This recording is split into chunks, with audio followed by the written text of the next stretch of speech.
প্রায় ২০ মণ ওজনের বিশালাকার এক কালো ষাঁড়। সুঠাম দেহের অধিকারী এই ষাঁড় গরুটি যেমন শান্ত স্বভাবের, তেমনি দেখতেও রাজকীয়। তাই তো গরুটির নাম রাখা হয়েছে কালা রাজা।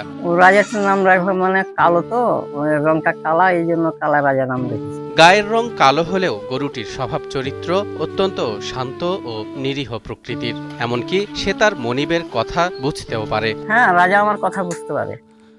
আমি যখন যেরকম কথা বলি সে তখন ওই ইশারাতে চলে। বিগত ৪ বছর ধরে খামারি তোরাব আলী গরুটিকে নিজ সন্তানের মতোই আদর যত্ন করে বড় করছেন। এটি খাইলি থাক, তাহলে তো পেটটা ভরে যেত। হ্যাঁ, কখন খাবে? খাওনি কেন কহ? হ্যাঁ, ভোক লাগেনি না? খিদা লাগেনি তোমাকে? শুধু তোরাব আলীই নন, তার ছেলে ইমরান সহ পরিবারের প্রতিটি সদস্যের কাছেই কালা রাজা অত্যন্ত আপনজন। আমার আব্বা আম্মা নিজের সন্তানের মতো করেই তাকে লালন পালন করেছে।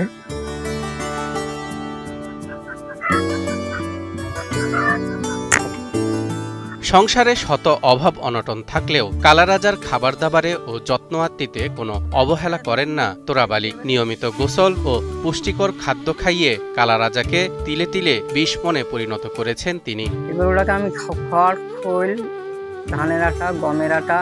কিন্তু যেই অভাবের সংসারে নুন আনতে পান্তা ফুরায় অবস্থা, সেখানে এত বড় সাইজের একটি গরুকে দীর্ঘদিন ধরে লালন পালন করা।